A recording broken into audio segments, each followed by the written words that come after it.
Steemit user at Mycos joining us. Mycos, how are you today? Oh, fantastic. Thanks for having me. Absolutely. So I like to ask people always, out of my own curiosity, how you found Steem and Steemit to begin with. Yes, I think I had just really started to get into Bitcoin. I had kind of visited Bitcoin earlier, but something got me off of Bitcoin. I think I thought it was just a fad or something. And I think at the time it might have was trading around $1 or so. But anyway, somehow through watching some videos on YouTube, through my YouTube feed, Jerry Banfield, Mr. Jerry Mr. Jerry Banfield, some kind of way he got into my feed, and I was listening to him talk about. He started to talk about this social media site, Steemit.com, where it's similar to Bitcoin. It's a cryptocurrency, but it's this social network and this business. And so what I did was I just kind of listened to him from there, and it was kind of catchy. And then I gave it a try because I was already doing some investment videos on my channel. I had started to dabble with binary options a little bit because I'm a gambler. And I basically got in, kind of got pulled in, I think, by Jerry Banfield some kind of way. I'm not even exactly sure how he got into my feed, but somehow he did. And I gave the site a try because I was already doing, content on YouTube. So I thought, well, maybe why not I just put some content on Steemit, see how that works. And after that, I liked the concept of it. Cool, cool. Yeah, I had a smirk when you mentioned Jerry Banfield. He's actually brought a lot of people to Steemit, as much as a lot of us give him flack, and some people weren't fans. I'll give him credit where credit's due. He did bring a good chunk of people to Steemit, so I have no problems giving props when they're due, whether I'm a fan or not. So that's cool. That's funny. It's many people now I've had on the show where Mr. Banfield was how they discovered Steem. So cool. I'll take it. That works. And we need more of that, regardless of who it is. So I know actually that's one of the things that you wanted to talk about in regards to like Steem onboarding and how to attract new users and whatnot. So do you want to kind of just jump right into that? Absolutely. And I was just going to say about Jerry Banfield, when it comes to business, I don't mix my emotions with personal issues. So what I see in Jerry Banfield, he seems to me to be really good at marketing. And so I kind of try to give credit where it's due. I don't know a whole lot about his history with the involvement with the Steem blockchain. That's how I got involved. But I'd like to talk a little bit about onboarding to the Steem blockchain. Because for me, it kind of, I guess to me, it kind of, after doing a little research and studying, it kind of seems like this old saying we got down here south, where you go through Alabama to get to Kentucky, right? Where you go, you take a longer route. And so what became quite interesting to me was that I felt that there were many things that we were doing with this blockchain that didn't make a whole lot of sense to me. And where it stemmed from was I would watch the Steemit.com videos that they published on YouTube. And this is when Ned, Scott, and Andrarchy were still doing it and is still very much part of it. I think this is around the time when Ned was, playing a guitar a little bit.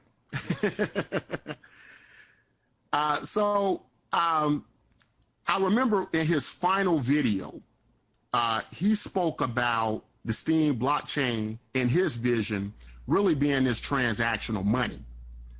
And I said, that's weird. I said, well, why would he say something like that? I say, Steemit is a social network. This is going to bring in many communities into the social media experience. And that's what they're good at. That's when we think about the Steem blockchain, Steemit.com is almost synonymous to the Steem blockchain. And so in many regards, I was thinking that's where it should be. So when he kept mentioning transactional money, I said, that's weird. I said, this is not a money. And so then I kind of went back in my research to some earlier interviews with him and Dan Larimer. And they were saying essentially the same thing. Now, the difference was they would kind of talk about the transactions and this transactional money. And then they would lead off into, well, yeah, then you can build on the Steem blockchain. This is kind of bare bones structure of it. And that it was clear to me how that conversation went, that their business interest in Steemit.com wasn't their main priority. It was always meant to be that they were going to just create the blockchain and have the community build upon it. So I think a lot of the issues with Steemit.com the community had was misplaced and a misunderstanding of what they originally sought out to do. But real quick, getting back to the idea of this transactional money, if this is some type of robust transactional money blockchain, and that's the goal of it, I'm wondering now, and it's seeming more evident to me now, that a lot of the applications that are being built on it are kind of in the backdrop of it. And so that's how I kind of start to look at it, and I start to kind of put some things together to look at the Steem blockchain as this transactional money and some of the advantages to it. Cool. Yeah, I'm trying not to interrupt you so I don't have the echo going on. Okay, that's cool. So what I was thinking about then, I said, well, if this is how they're looking at this, if this is some type of transactional money, the speed of the transactions, the transactions with the resource credits essentially being free. Then it kind of dawned on me. I said, well, maybe we're misusing this to a great degree. I was like, what is the plan here? Is the plan to kind of go out and bring in people one by one? And I said that, well, I don't know, that doesn't seem like the best plan to me. So I thought about some things. I said, well, let me do a little bit of research here. Let's find out what actually works in the cryptocurrency space. What is the data and the statistics of what actually works in cryptocurrency? And one thing I came up with that seemed to work quite well in cryptocurrency, more so than anything else, was store value. And of course, that relating to Bitcoin.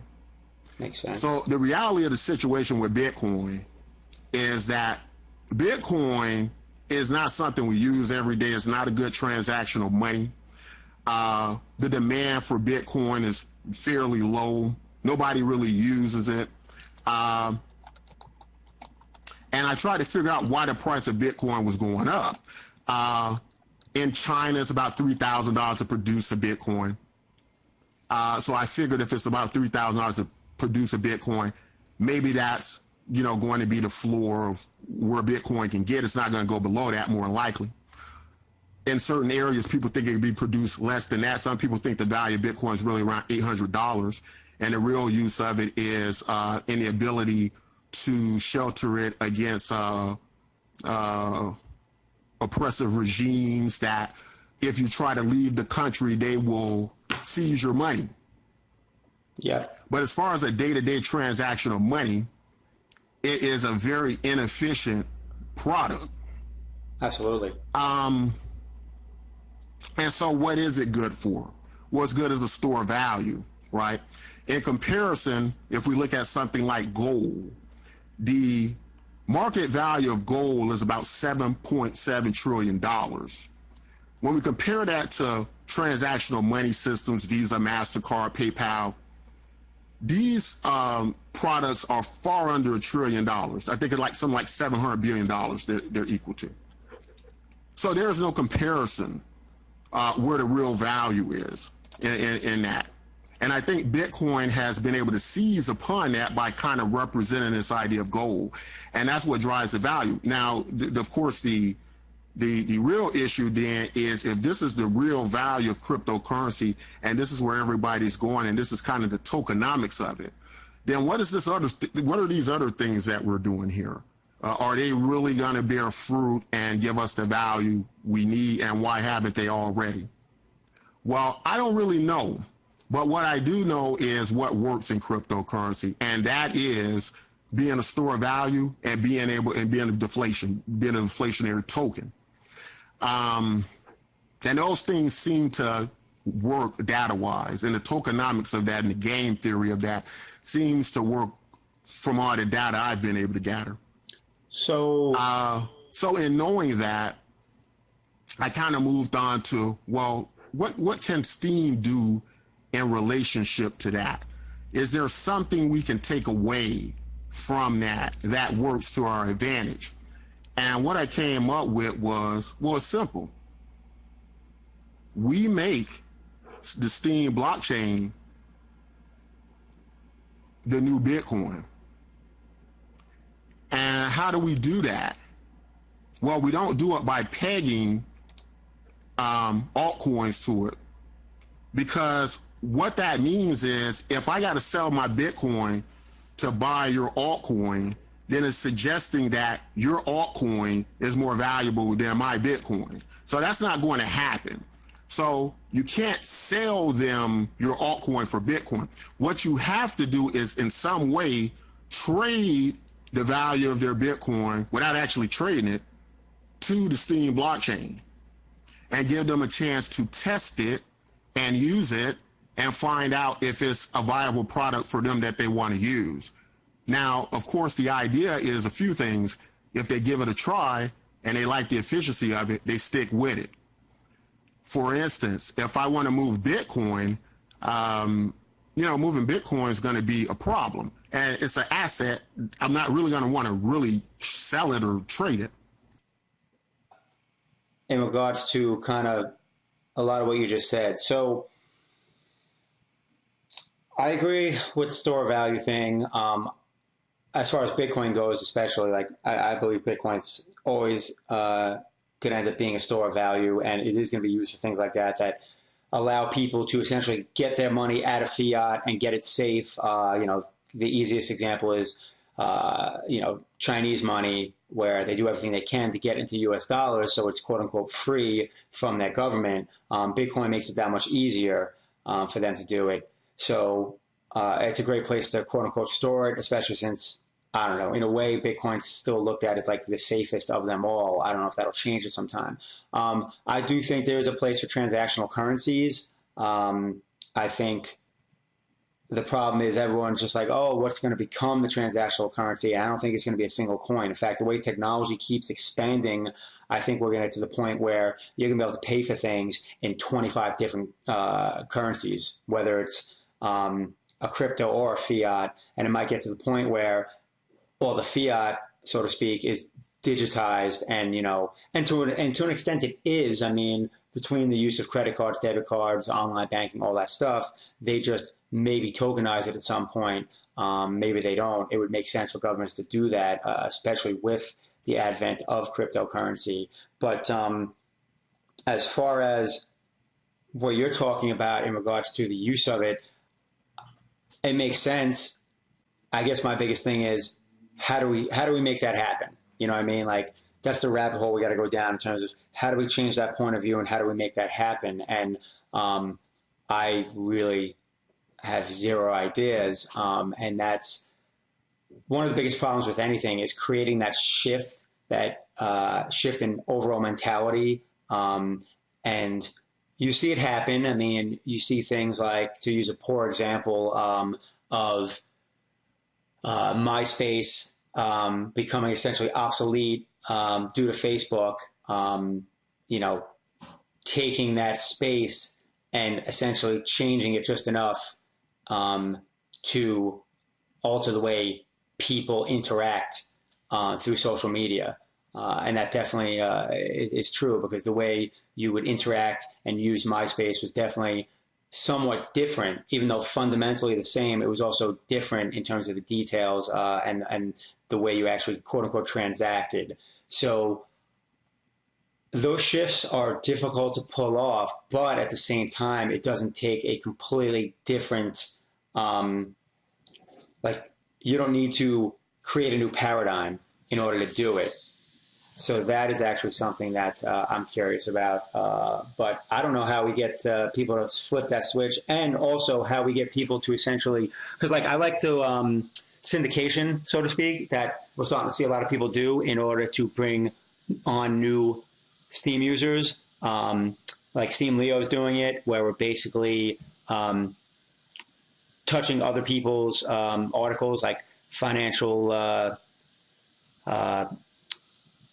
authors and whatnot that have good followings, and we're essentially creating articles for them, linking to them, and letting them know, like, hey, this money for you, there's money for you here. You know, this Steam Leo coin's here for you. You know, you can claim your account for free, blah, blah, blah, all that good stuff. I like that idea because that brings people to the platform where they can use it, where it doesn't cost them anything, and there's not some crazy sign-up process they have to go through. So things like that are positive. But yeah, in terms of that shift, in terms of the way the coin's used, or like the way you look at it versus Bitcoin, I don't know how to get that to flip in people's minds, but I'm sure there's probably some ideas out there. Well, Kat, I did promise you all that when I came on the air today, I was going to leave you all with some real solutions, and I plan to do just that. So to answer your question, how do we get that shift? We can get that shift very easy. In fact, I can get that shift in about 24 hours. I'm going to tell you just how I plan to do it.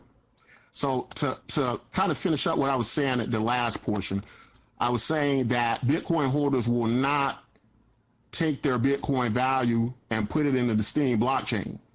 That is not going to happen. However, well, it's not going to happen at first, but what will happen is if we present them with a way to transfer the term I use is represented Bitcoin value to the Steem blockchain. We do that, and what this allows Bitcoin holders to do is test out the blockchain and find out if it's something they'd like to use risk-free.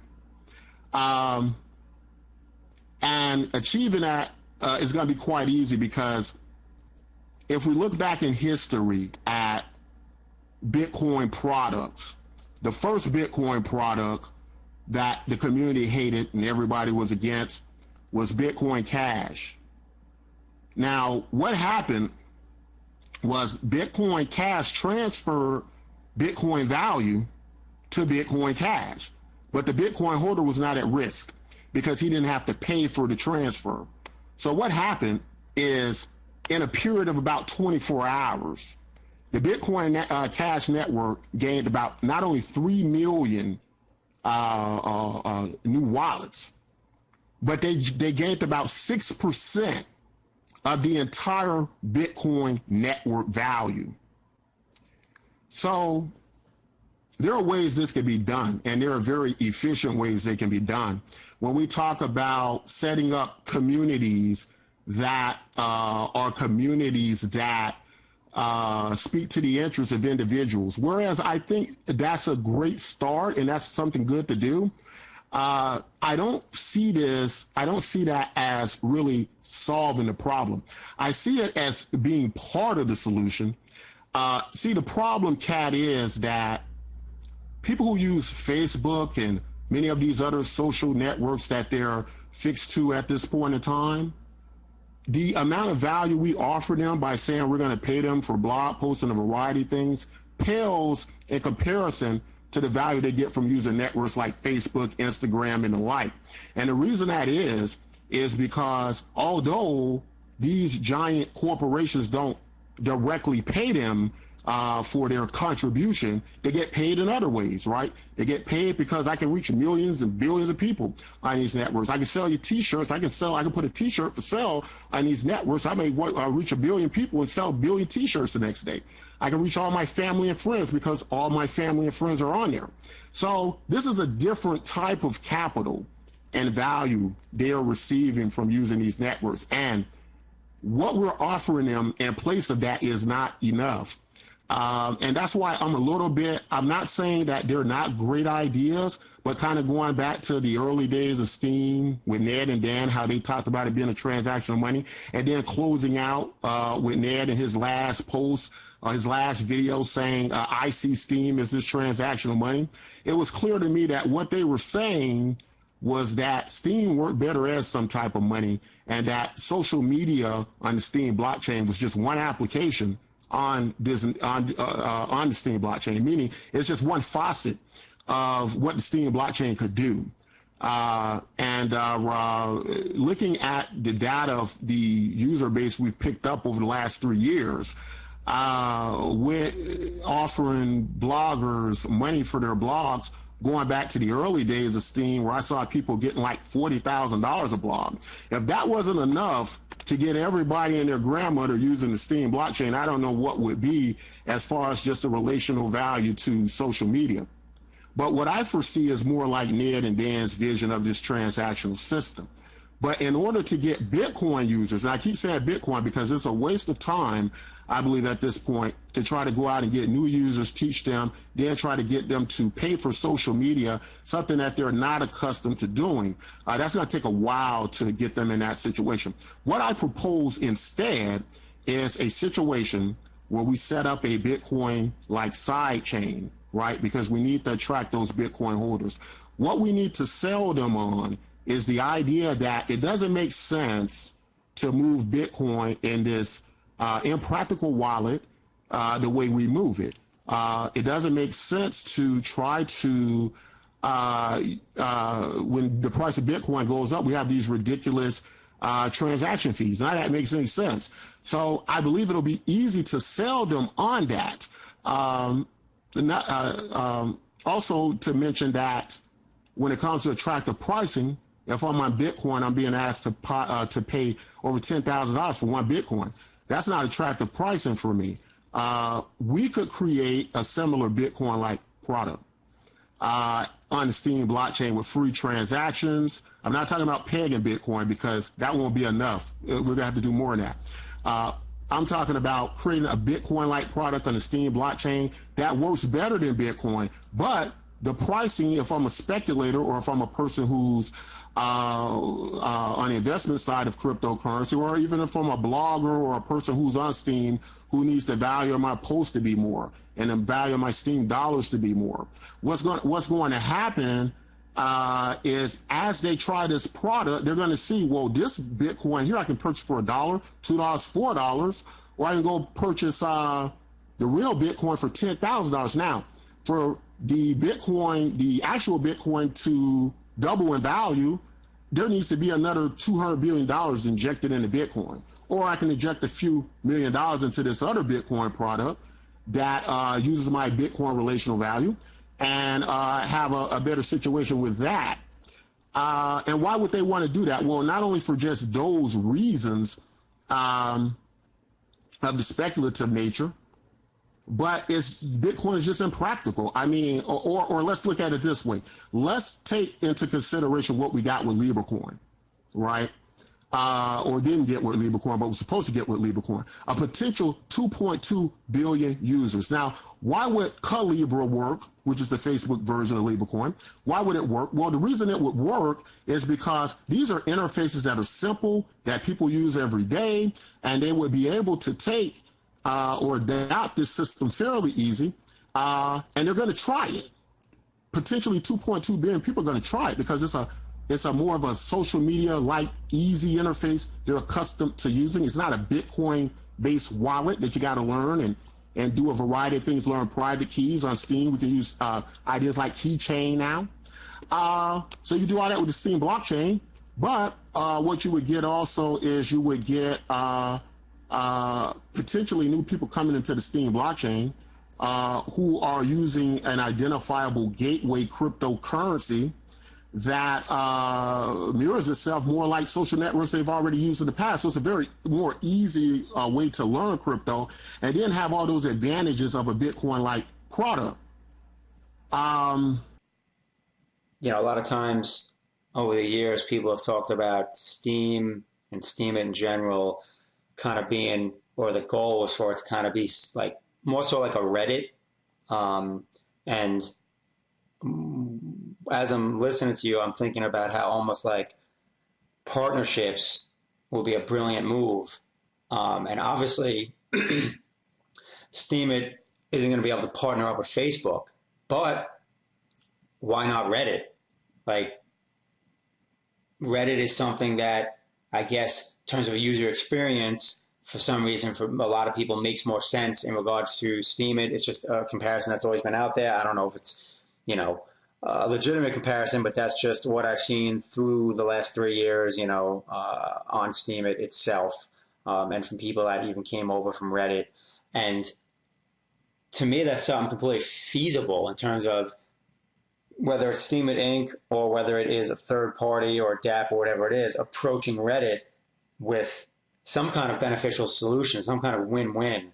Or as Neil just said, a DApp designed to be a Reddit clone, but you still have to attract all those users, as opposed to if you partner up, you already have all these active users already there. And if there's a way to integrate something, or just make it as simple as clicking a link or whatever for the Reddit users to be able to essentially leverage and use the Steem blockchain, which therefore would add a huge number of new users, just like that. So obviously, this a bunch of ways to skin a cat, as they say, but I never really thought about that. It's always, I guess, been us against them, so to speak, in terms of traditional social media versus crypto social media. But that just popped in my head in regards to like everything you were just kind of talking about. I'm like, holy shit. I'm like, why don't we have Steemit Inc. try and partner up with a Reddit or someone that's already got a huge user base? I don't know, maybe it comes down to at what cost or blah, blah, blah, but I just think it makes too much sense when you have those opportunities out there. So anyway, yeah, you got more thoughts? I just wanted to make this very important point real quick, kind of bring it home. Yeah. And that is that getting Bitcoin holders on the Steem blockchain also will only work if we can create a better Bitcoin product. So what I have been looking at and what I have been researching is the ascension of these products like Bomb Token and ETH Float. And what they do is they play into this store value idea by deflating this token against the transactional or against the transactions and volume. And it's been an experiment. The problem with these products is they have no use case after that. They just deflate. But it is amazing the heights they've reached. Bomb token reached something like $14, $15. And the data is showing us that the tokenomics and the game theory of this works. So my thing is, why not just go with the data that works? But getting back to your, so what we're proposing is to deflate a Bitcoin-like product on the Steem blockchain, keep deflating it, because what is that doing? That's making Bitcoin holders go, well, not only do I got this Bitcoin product free, but it deflates more than Bitcoin ever could. That is very appealing. It's very exciting. I think it brings back some of the excitement we had in early cryptocurrency. The token's deflating. It's a Bitcoin product. We're gaining all those Bitcoin users. And the reason we want to target Bitcoin is because that's where all the money is. Now, once we get the Bitcoin, some of that Bitcoin value, now we can go out to pull people in, to attract people in. With the value we get from Bitcoin holders, we can broker deals with the likes of PewDiePie and many of these great content influencers that when they speak to their audiences and they tell them, you know what, I'm going to try this product, you should too. They trust them and they believe them and they do what they say. That's the best marketing we can get. Now, to go into your question about Reddit, well, that sounds great, but I'm not sure about the legalities of how Reddit would want a partnership and deal with a cryptocurrency or something like that. I guess Twitter kind of did it with Bitcoin. I don't know all the details of that, but maybe that could work. But I think you're on the right track with partnering with people who have the numbers and have the base. But I would like to go about it differently. I would like to go directly and broker the deals with the big content creators, the big cryptocurrency influencers. And by issuing them our project tokens, They will do the work for us and bring in their base. In addition to that, we would launch what would be Bitcoin forks on the likes of Coin Market Cap and a variety of things like that to let Bitcoin holders know, hey, here's a free Bitcoin you can get and you can try it. Now we're getting in all these new people. Then with a higher value of Steem, because there's going to be a trickle down effect. All those buy orders are going to be purchased in the Steem. What a more valuable Steem. That is the best way to onboard, and that is the best way to get more people in, because people are going to say, okay, when I do this blog and the market prices the price of my blog, however they do it, stake weighted voting, whatever it is. When it does that, I'm going to be getting more on my posts. So I'm going to go tell my friends and their grandmothers and their cousins that they need to be using the Steem blockchain because it's worth their time. It's more valuable than Facebook and Instagram. Right now it's not, because you get more value using Instagram and Facebook. So how do we do this shift? We do it in 24 hours with a Bitcoin fork. Now, some people have got on me about several things. They said, first you use the Bitcoin name. Well, first of all, the Bitcoin name is not a trademark name. It's not owned by anybody. Then they say you try to be Bitcoin. No, we don't try to be Bitcoin. We think we're better than Bitcoin. That's the difference. The Bitcoin you're talking about, it's slow and you have to pay for transactions. We don't want to do that. Another thing is they say, well, you're not an actual fork, right? Well, we've done the research, and there are several versions of forks. And one version of a fork talks about inheriting the Bitcoin ledger, and that's what we do. So we feel like we fulfill that in a way. But even if they want to just call it some kind of airdrop, we're fine with that as well. We don't really mind that. Now, what happens in a fork, this is the important part, and this is another thing people give us slack about because they don't understand. But what happens in a fork is probably we estimate about 3 million people are going to claim those coins. What's going to happen to those other coins? Well, those other coins finance things on our website, projects on our website, similar like what you got with Dash and many of these other projects, and we pay out universal basic income. In other words, we give those tokens to the public. Why would we do that? Because 80% of the globe needs UBI. It is a good mass adoption vehicle. We don't have to pay for it because the value comes from Bitcoin holders. So it's not like we can't afford it. And it just makes a lot of sense. But we got an entire plan about it that goes into a lot more detail than I could probably talk about on the show. But I'm just kind of pointing out how easy it is to get that shift. We've seen it. We got the data. We've seen it with, even if you say someone like Craig Wright, who many people hate, doesn't matter.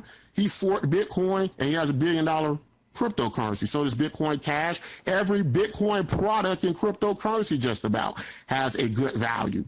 So, yeah, that's kind of where we're at with that. No, it's honestly, that's some interesting stuff. So, my last question is, before I let you go, is where can people find more information about this? Is there stuff on your blog, or is there a certain spot people can read up on more of this this idea, this initiative, or? Absolutely. We're at bitcoinmyk.com. We do have a proposal on the Steem proposal system. As well, you can use our site. It is we were operating on proof of brain, but I made a decision to remove proof of brain from our website. We had all that functioning, and the reason I did that because I disagree with it. Instead, what we do have is a way you can earn extra money on your posts. We have a democratic system. All votes are equal the same. You can earn extra money on your polls, on your Steemit posts you already do by submitting them to our site. And you can blog and upload and tag on our site as well. But again, we had to change our system because the way our like system functions, our vote system functions, the votes are tethered to the site in the token. So they're all the same. Every like's the same. Every curation reward's the same. The value of every like's the same. Each like is a Bitcoin MYK token, which is right now valued, I believe, at about half the value of the Steem dollar. We're on the Steem Engine Marketplace as a SCOT token. So yeah, we're kind of all over the place. We're not hard to find. Cool, cool. Well, speaking But I of, think you guys have got 11, and we got a lot of other great products that we've kind of tweaked, kind of made our own on the site, and so give it a try and get you some free Bitcoin MYK tokens.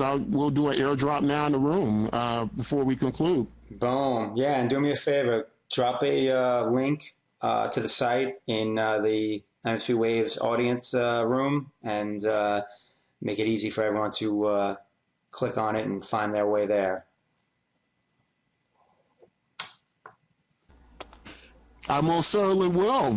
Cool, cool. All right. Well, I appreciate you coming on and sharing your ideas. And, I love to hear about what's going on in the Steam universe. I mean, because the bottom line is it's never a bad thing for more and more projects. And, some of them are going to make a difference. Some of them won't. And, you never know which ones it's going to be. And that's why I like hearing about them all, researching them all, doing that due diligence. And then, seeing if I can hitch my wagon to a handful of them and maybe ride the coattail. So keep up the good work, and I will definitely check out the site myself. So like I said, be sure to drop that link into audience chat. And everyone, that was Steemit user Mycos, who's trying to do some big things. I like it. So thanks again for being on, and I will try and have a new guest for you guys next week. All right. Thanks again, Mycos.